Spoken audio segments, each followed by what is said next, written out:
Welcome, everyone. My name is Dr. Jacqueline Miller. I am the Director of Admissions here at the Evans School of Public Policy and Governance at the University of Washington. I am joined by my colleague, Aaliyah Davis from Graduate Funding Information Sessions, who is going to co-host this session with me. Aaliyah, can you start the presentation? Yes, I can start to you.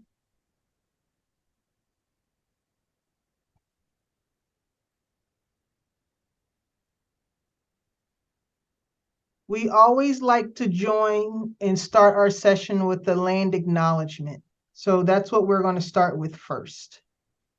The University of Washington acknowledges the Coast peoples of this land, the land which touches the shared waters of all tribes and bands within the Suquamish, Tulalip, and Muckleshoot nations. The Evans School acknowledges that we are on the traditional land of the first people of Seattle, the Duwamish people, past and present, and honor with gratitude the land itself and the Duwamish tribe. At this time, I'm going to turn it over to my colleague, Aaliyah.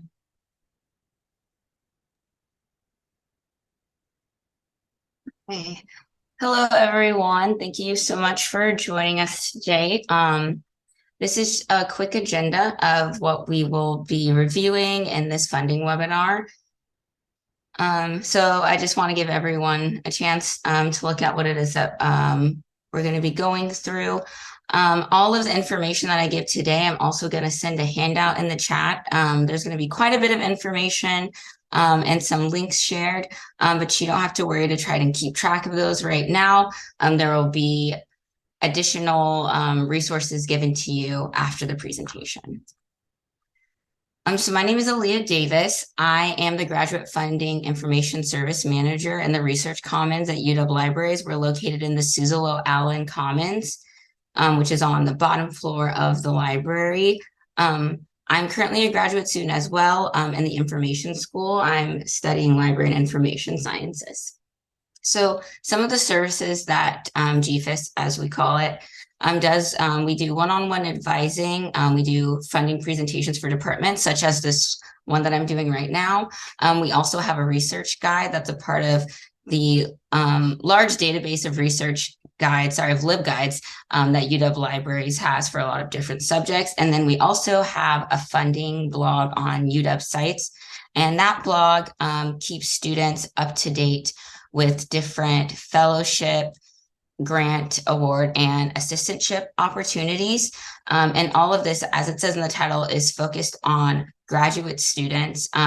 Primarily, it is current students, but we do work with prospective students sometimes as time allows. So this is a sample of the LibGuide that I was talking about. So this LibGuide is, as you can see on the side, so these are some of the tabs that we have and just a variety of information that you can get about funding. It's a really good place to get started, and it walks you through the steps of how to locate funding, what sites to go to, and then also how to stay organized and some best practices. We also have short videos there, and every quarter we do a funding workshop because, as I'll talk about later in this, there are different things that you want to focus on at different kinds of the year because the funding cycle and the funding process is very dynamic.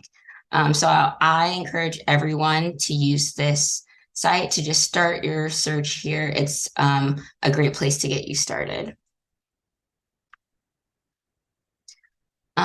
So I'm just going to do a general overview of funding. So as you can see in this chart, there are 3 different kinds of funding, and the size of the circles show how large these pools are.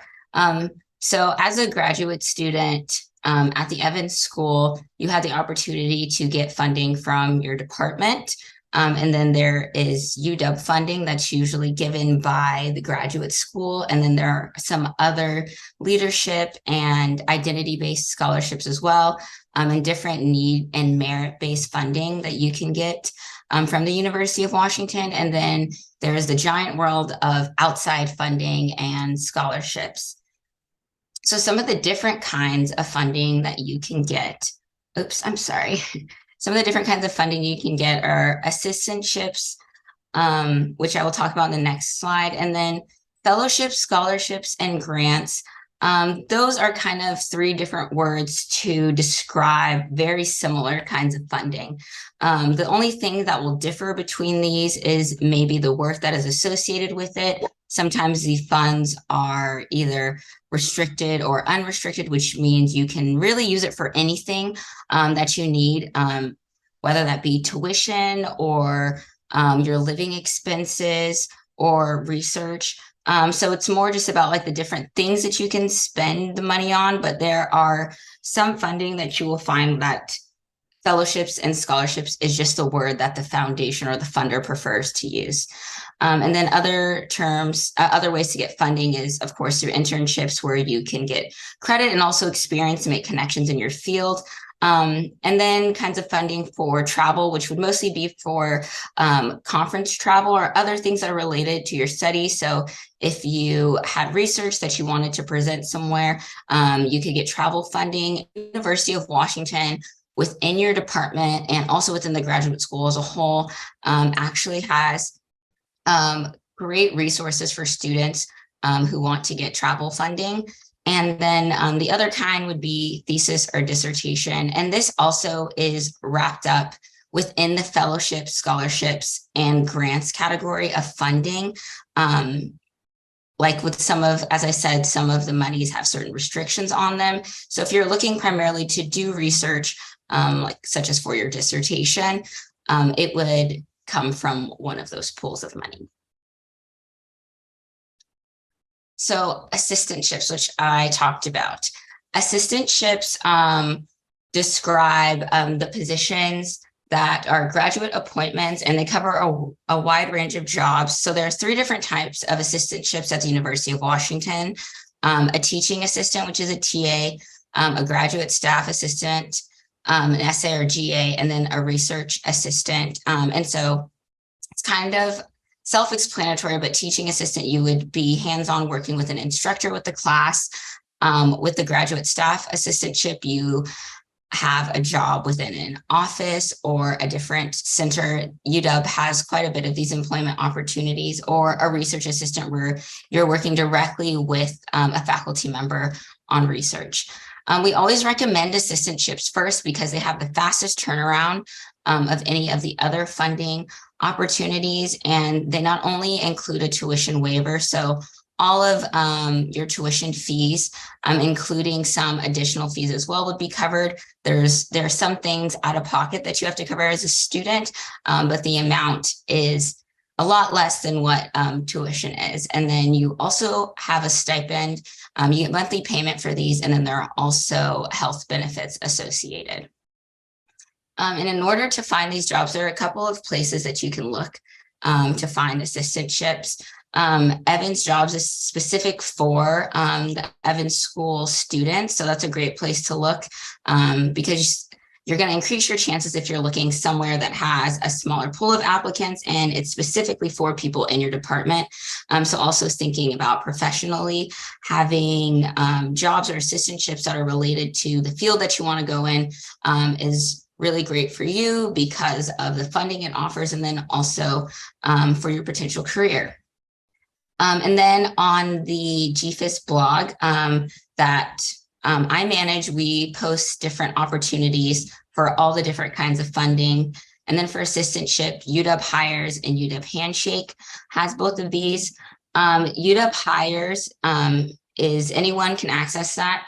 UW Handshake is just for current students. You need a UW Net ID to access that. So that would be after you had an offer of admission and you decided to come to the University of Washington and you had a UW email. So this is what the funding deadlines look like for the three different kinds of funding. The three different kinds of funding that I just talked about. So this is just a general overview. If you're looking at finding funding for the 2023 and 2024 school year, The scholarship applications for large scholarships, the payout is 6 to 9 months prior, with the deadlines going from October to March. So there's definitely still time to apply for the larger fellowships that would provide you with enough support to cover an entire year of tuition.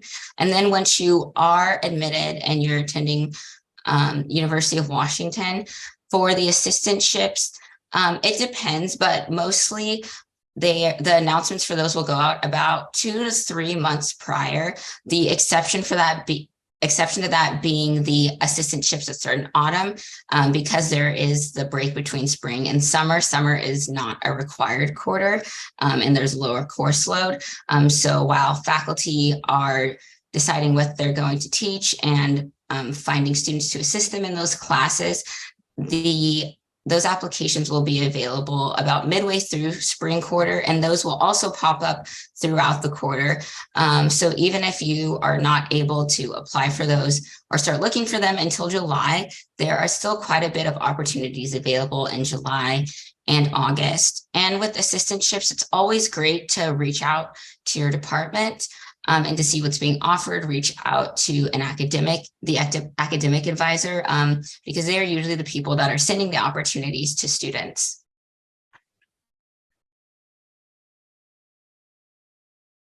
So a way to work with the funding cycle, you can think about it for currently the situation that you're in as a prospective student, but it's also good to think about how you're going to plan out your time for the following school year, depending on how long your program is. So right now is a great time to start looking at the major fellowships, having an application, perhaps thinking about who you would want to write your letters of recommendation, and other things. And since you are in the process of applying to school, this is actually a great time to do it, because the same people that you're talking to assist you in getting your application materials together can also help you with the fellowship applications. And you're getting a lot of practice writing your personal statements and writing essays. So kind of just stay in that mindset as you're looking for funding for that would start in autumn of 2023. And then after you're done applying for those, there are still other opportunities available between March and May. Those are just going to be smaller scholarships or opportunities that might be funded on a bi-yearly basis, or just be from a smaller funding source where they don't offer as large of one. So it's a little more flexible with how you're going to find funding. And then before the school year starts, most of the funding opportunities you'll find out around July. So you'll have a chance to start organizing your time for funding opportunities for the following year. And this is a good time to start thinking about what you would like funding for. The example there, if you want to get funding for research, this is a great time to start preparing proposals and really polishing out your resume or your CV, and thinking about what kinds of opportunities you're going to focus on during the next school year, because graduate school takes a lot of your time and it can be difficult to start once you're really in the thick of classes. So really using your time wisely, especially right now. I know people have jobs and lives, we have a lot of responsibilities, but you'll be very happy if you start to get organized right now, thinking about when these deadlines are going to come and what your capacity is, and what you're going to be able to do while you're a student. Okay, so that was quite a bit of information, just talking about the different kinds of funding and how funding is administered. So I just wanted to take a couple minutes in case anyone had any questions.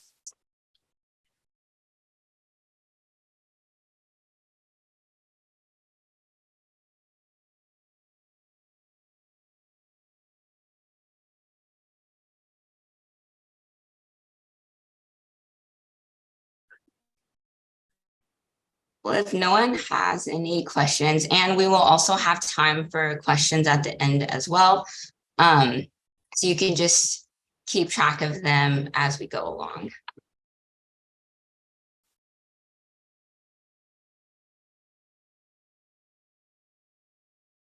Okay, so now that we've talked about the different kinds of funding and how you should be thinking about finding funding for the next year, the next step is actually going to search for outside funding. So funding databases are a great way to get started, and it allows you to search through a large amount of opportunities.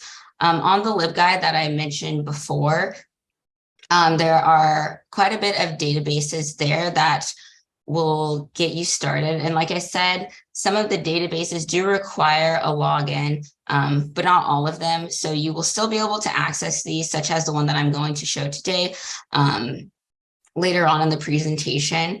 There are some of the databases, University of Illinois, which we recommend is sponsored by a school, but just because it's sponsored by a university, it doesn't mean that you're only eligible for those funding opportunities if you're a student there. And then there are very large databases, which are great because you can find, a lot of different opportunities, but those can also be difficult to comb through. So it's great to kind of just look around and see which ones you feel more comfortable with. And we're going to do a short exercise later to get you started and thinking about some of the terms that you could use and some of the best practices for using these databases.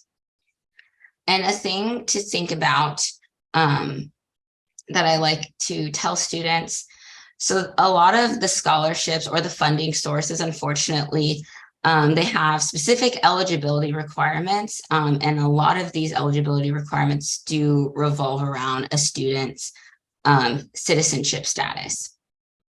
But fortunately, the University of Washington, we have a lot of resources for students that are international, undocumented, or DACA students. And within the handout that I'm going to give you, we have links to all of these.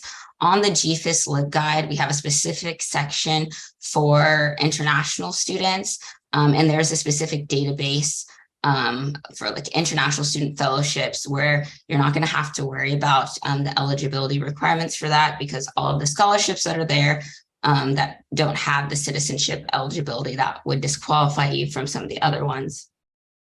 There's also support for international students at the University of Washington. And then another guide that I'm going to share with you is from Leadership Without Borders. It's a great office at the University of Washington, and they support undocumented students and also assist faculty and staff about the best ways that the university can be supporting students, as well as offering different workshops and allyship tools. And then it's also a great place just to get any sort of community support that you need or finding other resources. And along with these, the document has a link to student legal services and also the international student page, because you do have to navigate based on if you're on a student visa, if you have a green card, and they lay those out for you. And there is actually free or low cost legal help that Student Legal Services can offer for students for a wide variety of issues. So other than the funding databases that aren't particular to any discipline, there are also discipline-specific databases that you can find as well. Some of the ones that we recommend to students, especially, this does not qualify to the program that you all are in, but people that are in the arts or humanities, they have specific databases for those because those are quite underfunded. Fortunately, for MPA programs, there is quite a bit of funding from a variety of sources, state funding, federal funding, and then also from private organizations.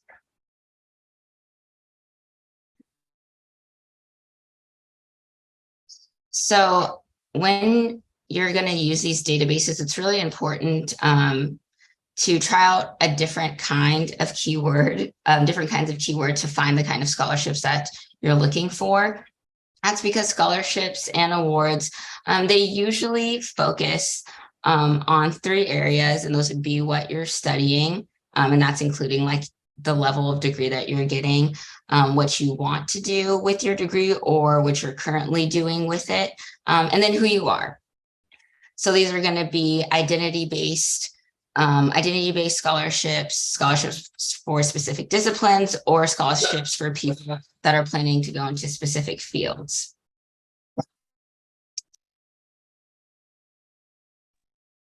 And it's important to use different kinds of phrasing for these. So a lot of these terms are interchangeable, at least to the databases. Even if something, is specific for you, you're not directly going into public policy if you're on a specific part of the major or the program, like exactly what you're going to do. But some of the funding sources can be pretty general. And then like when you read into the description, you'll see, oh yes, I am a good fit for this.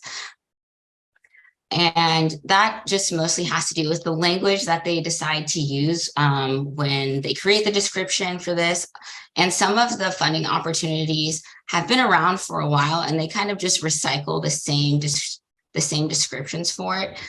So another thing that you can see will happen is for social and cultural identities, some of the terms that will give you scholarships that you qualify for and are a great fit for you, use terms that are outdated or not what you would use to describe yourself. So of these social and cultural identities, so just for myself, because I am a Black student, but I might have more luck putting minority or putting African American.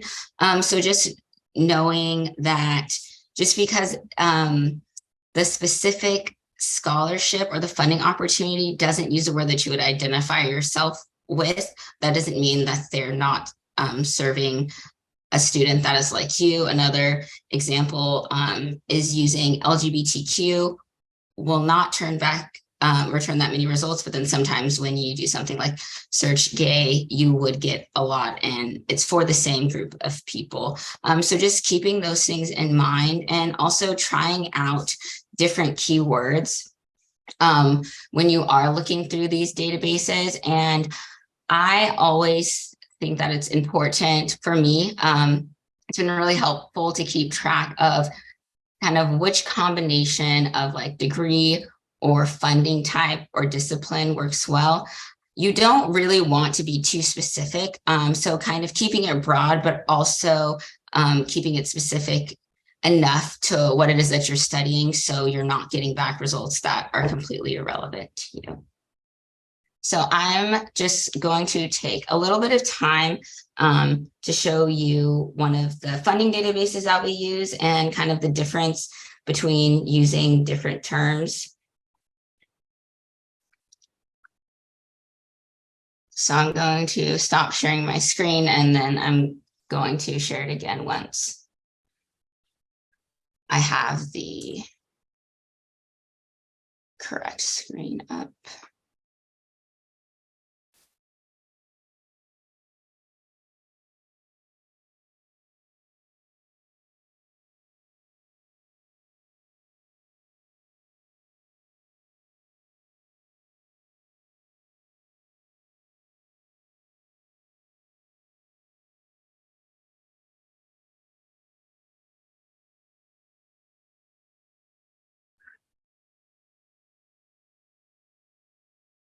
Okay. So this is the University of Illinois database of their database for grants and fellowships.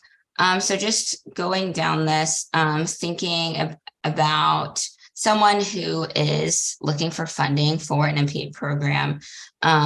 So for the field, none of these really apply. So you can just put all and not make it specific. So then you're going to be focusing more on your actual search terms. And then all citizenship levels, I'm going to put master's for that. And then we're specifically looking at fellowships and grants, and you want to look up unrestricted because that will show you the grants that will show you the grants for students that don't go to University of Illinois. So let's see if we look up.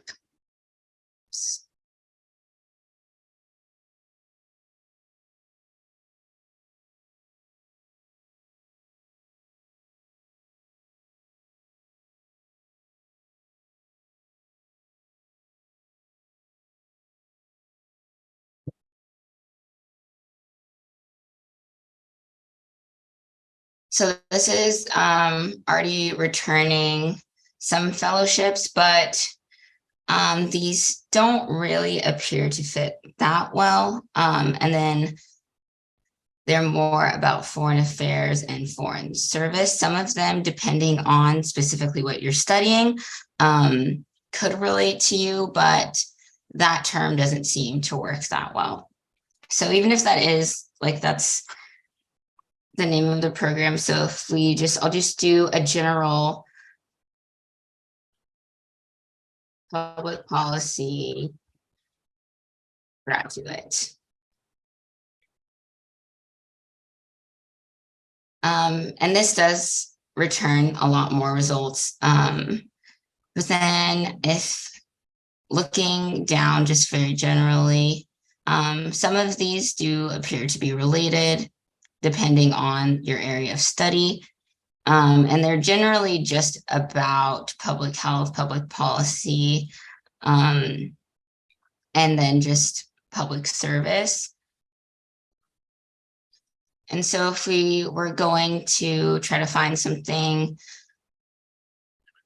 more specific, so instead of using graduate,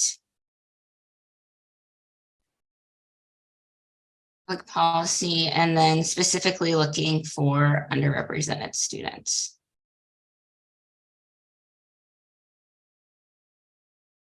So this turned up quite a bit of results. And of course, looking at the underrepresented students, I'm looking as if I would be looking for myself. But there are a large amount of identities that fit into that. And some of these are specifically for certain underrepresented students, and others are just generally for underrepresented students from a wide array of identities.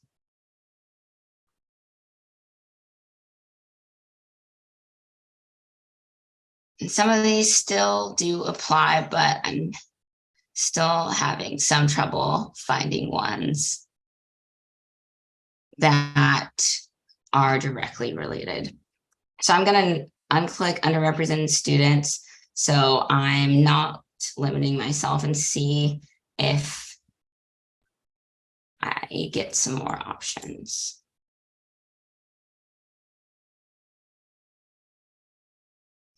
And this is kind of a mix of the first one and the second one.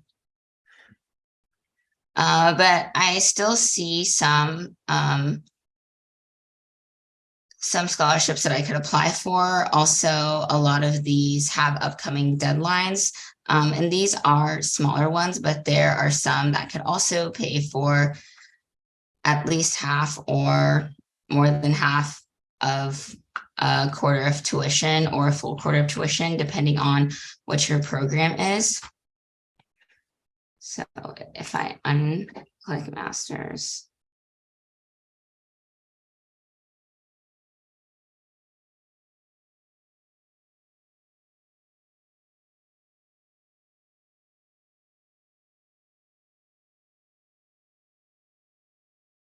and this one came up with a lot more results, even though this was more general, even without clicking masters, because most of these are for graduate students. This is bringing back a large amount of scholarships related to a lot of different areas of public policy and public administration that I could find at least 3 within this small search that could work for me.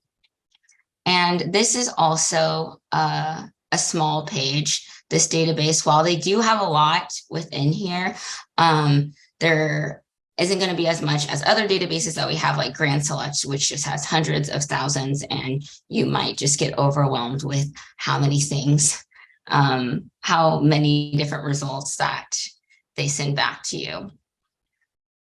And the main reason why I was kind of showing the different search terms to see what you get back, because even if something makes sense to you, like, oh, this is exactly the thing that I qualify for, it makes sense that they would show me the correct one. The way that some of the databases work, doesn't necessarily make sense to how you think it should. So it's just playing around with them. And like I said, being too specific sometimes can hurt your chances of finding funding that is related to what you're studying. You might get nothing back, or you might get way too many back if you're not specific enough. So it's not a one size fits all model. These we use, I'm going to share my screen again. We like to use these search terms, though, because they're just a great way to get started. And not only is it good because it's helpful in allowing you to find the funding that you qualify for, this is also great just to give you time to think about what it is you want to study, why it is that you're studying this, and then kind of reassure yourself. You do have an idea of what you're doing. This process can be really hard, and I think you can get in your head a lot when it comes, especially for asking for money for school. And even though this may seem like a simple thing, it can be reaffirming to think about why you're in school. The website, yes, that's going to be, I don't know if you're joined later, the question I just got. Everything that I go over, that I'm going over, I'm going to share a handout. And the handout is going to have every single link within it with explanation of what it was. So you'll get a link to that, and you will also get a link to the LibGuide that has a lot more databases on it that you can look through.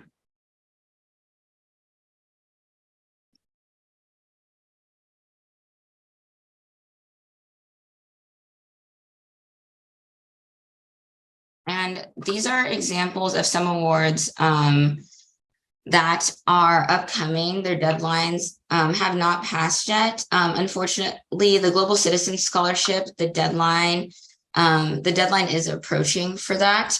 But we're about a month out now, which is a little close, but I don't think it's impossible. And these scholarships offer between $10,000 to $15,000. So these are great ones to put on your radar. There'll be links to these as well.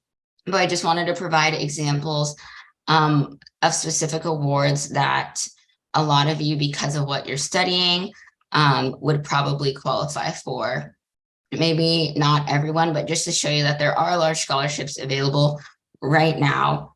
So don't be discouraged if you think you're starting too late. You're starting at the perfect time right now. The Davis Putter one is very competitive, but that's also not due until April 1st, that's a predicted deadline because the application hasn't opened yet. But this is a good time to get started and to be keeping track of the deadlines that are coming up. So I wanted to take just a couple minutes. I'm sorry, I don't have a template for this. If everyone wanted to take maybe like 3 or 4 minutes to think about what some of the keywords that you would use while you're looking for funding, or search keywords you would use. You can also ask any questions you might have right now, or if anyone here has already started searching for funding and has had some success, if you wanted to share any great sites. If you wanted to share any great sites that you had found or any specific opportunities. So I'm just going to take 3 minutes if you want to use this time to start doing some searches, or to just think about what are some of the words that you would use to describe what it is you're studying, and how you would go about finding funding.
Okay, about 1 more minute. And if anyone felt comfortable sharing at the end, that would be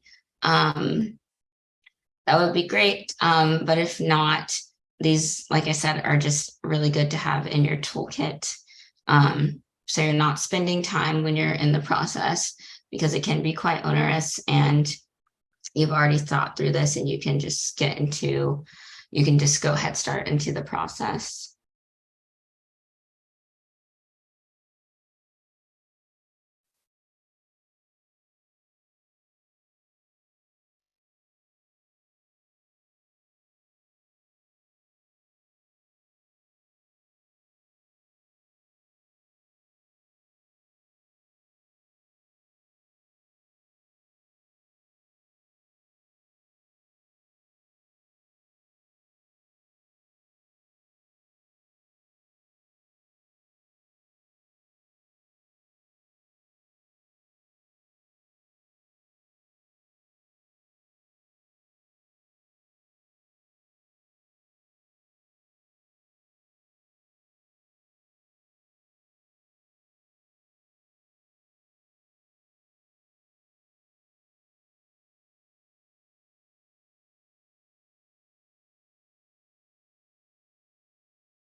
Okay, it's been about 3 minutes now. Was there anyone that wanted to share? It's okay, we can keep going. We'll have time for questions at the end. Okay, so now that we've talked specifically about finding funding, navigating databases. Great, isolation. Yes, scholarships for public service employees. That's a great idea. Yeah, to be thinking about the work that you're already doing, because a lot of people, this is a change that you're doing in your career, or you're building on your career. And there are programs that specifically are supporting people who are continuing their education. If this is work you've been doing for a long time, there are definitely a lot of people that would love to fund you, because you have a dedication to this and you continuing on your journey. So that's a great one. Scholarships for public service employees. Okay. So now that we know how to find funding, we have some tips about how to get the best results. So it's great to try out multiple databases. I would recommend using a smaller one and a larger one. And because the smaller ones, because they're sponsored by universities, they happen to just have a lot of great opportunities available, and you don't necessarily have to worry about having to fact check it. The information is up to date. It's not going to be like a dead link or anything like that. But then the larger databases, you just have a lot more options. There's going to be a lot more potential funding sources there as well. So they all have their pros and cons, and each database works differently. They weigh the different words differently, different algorithms if you're thinking about it from the way that it's actually organized. So it's always great to try different databases and to also keep track of the ones that you're having the most success at, so you know to just go back to that one. And speaking of keeping track, so a great way, staying sane and organized during this, because it can be a stressful process. Staying organized is going to help you feel very prepared.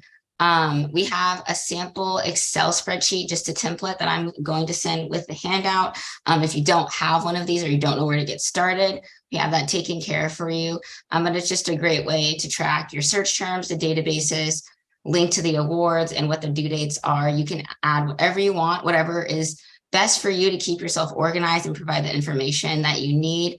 You just want to try to save as much as your time as possible, and make sure you can easily get back to those opportunities. So just making sure you're staying organized in whatever way makes sense for you, whatever works best for you, but just to keep track of everything. And then trying to limit your search time for 30 minutes a day. So you can have goals of how many funding opportunities you would like to find or that you would like to apply to, but searching more than 30 minutes a day, for me at least, I will just find myself kind of in a rabbit hole, and then I will be looking at a fellowship or a scholarship that is maybe only slightly related to what I'm studying, but because I've just been looking through so many, and some days you won't find ones that work out for you. But before you like get discouraged or kind of tire yourself out, it's great to just set benchmarks for yourself, whether that's 30 minutes a day, 45. I would not recommend going over that. But then you're making sure that you're being intentional, and you're being thoughtful of what you're looking for, because there are only so many funding opportunities that you are the perfect candidate for. So don't overwhelm yourself by spending too much of your time. And so once you're looking at what do I apply for, it's always better to apply for more, since a lot of this funding is is competitive. Some funding sources are more or less competitive, which is why it's great to look into certain details like what the applicant award ratio is. That'll let you know how competitive it is. Also, if you look at what their past grantees are, you can see how much what you're doing aligns or differs. And you always want to read the criteria before you get too much into it. This is about finding proper funding, but being successful and making sure that you're not spending your time on opportunities that either you're not eligible for or you're unfortunately not a good fit for, because you wouldn't want to spend so much time doing that just to find out that you didn't meet the minimum requirements. Reaching out to the grant or program officers or whoever is assigned for the funding is always a great idea. Sometimes the sites, the language that they use about eligibility can be a little confusing. And if you think you basically do fit what it is that they're looking for, always encourage you to reach out. Their email is there for a reason, and it's never a bad idea to show your interest in a funding opportunity, and that way they already know your name before they see your application. And you shouldn't, along with applying widely, is don't just overlook the smaller awards. Those can add up. Any funding is going to be helpful, but it's also important to look at the ratio of how much an opportunity is going to give you and how much time you're spending on it. So it's not to say to apply for every small awards, but definitely do not cancel out small awards. Those can be really beneficial, and we have so many costs as graduate students. Those can still go whatever way to help relieve some of the other costs that you have in your life or at school. And don't think that you can't apply for larger awards. I know it can be scary. You might think that you won't qualify for it, but you could get that scholarship. And also, if you trust yourself and you have done the research and taken the time to think about what it is that you want to do and what it is that this scholarship is funding, and you seem like a great fit, don't doubt yourself. Just go for it.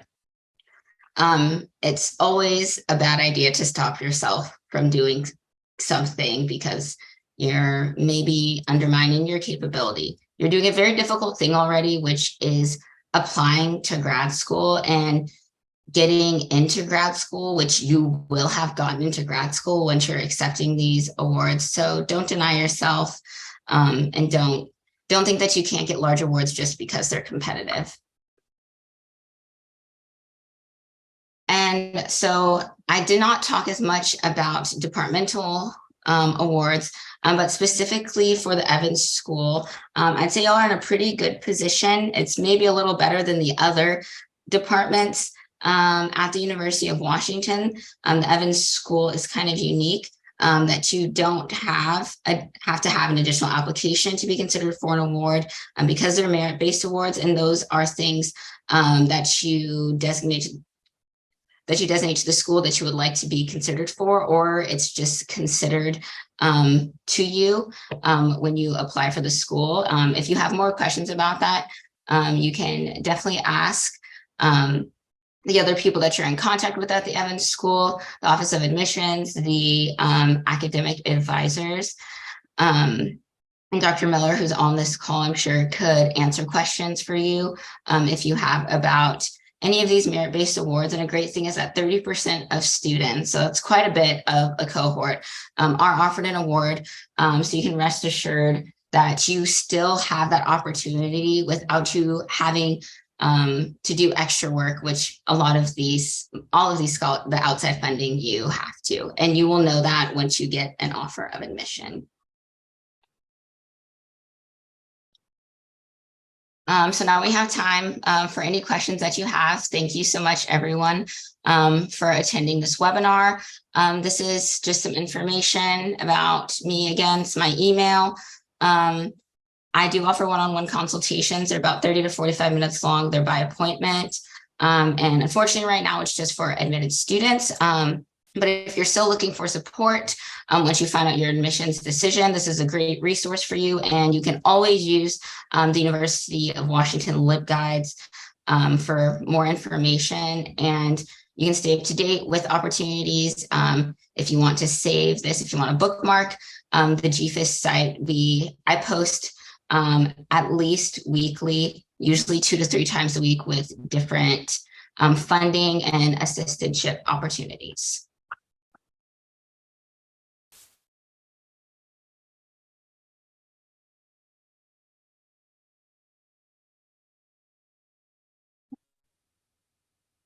And we have time to answer questions. If anyone has any of them, I'm going to paste the handout from the webinar into the chat. Etsu has a hand raised. Oh, I'm not able to see. Okay. Etsu, do you want to answer? Do you want to ask your question? Please, yes, I want to ask a question. Okay, what is your question? Okay, first of all, I'm very grateful for the presentation, for the vivid explanations. I'm very grateful.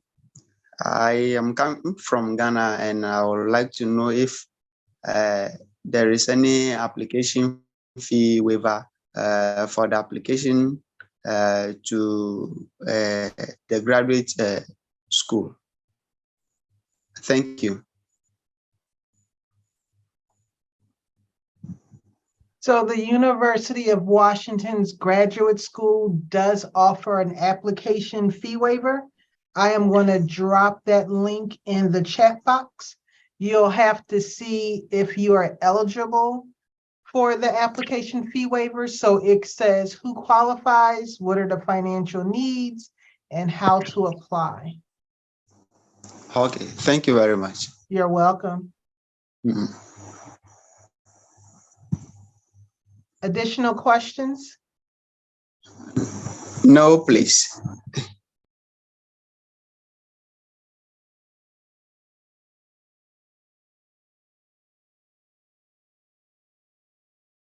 So we're going to leave up. Is there another question? Zane has a question. Zane, you want to ask your question? Can you unmute yourself?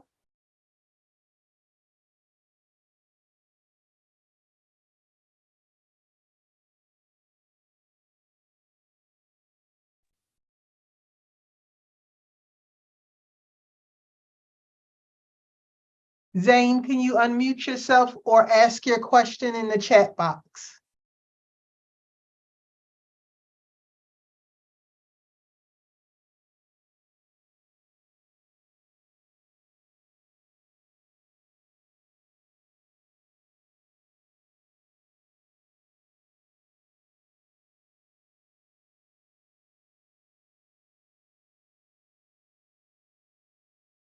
Hi, good afternoon. Can you hear me?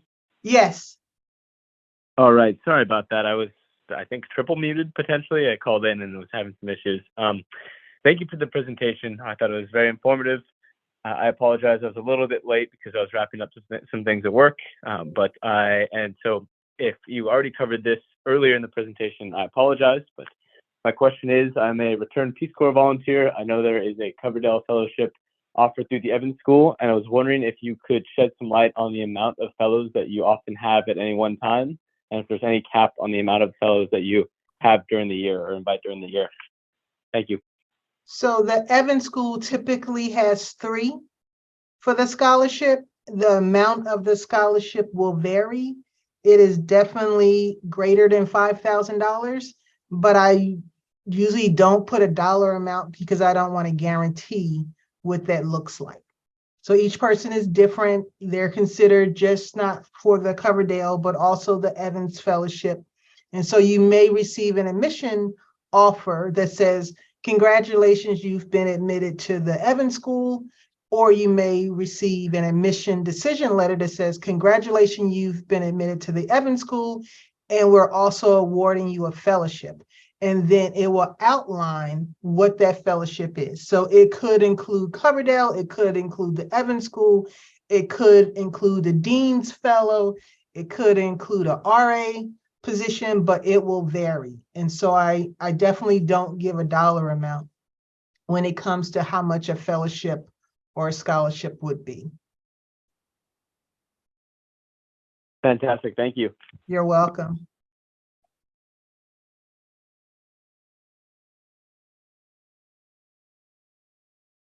We have time for maybe one more question. Zane, your hand is still up. Did you think of something different? I did not. Technical difficulties on my end. Thank you. Okay.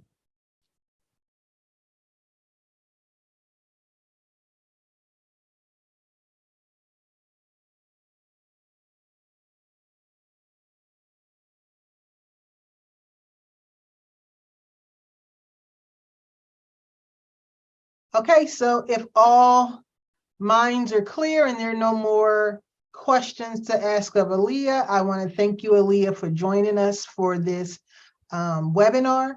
This webinar has been recorded. It will be embedded in a future email that I send out later this week, so that if you haven't had the opportunity to gather all the information and you want to go back and look at the resources Aaliyah have cited, you will definitely have that opportunity later this week. Again, I will embed it into an email that says, thank you for attending tonight's webinar, and I hope you found the resources available. Here is a link to the webinar and possibly the packet that was shared. Thank you, everyone.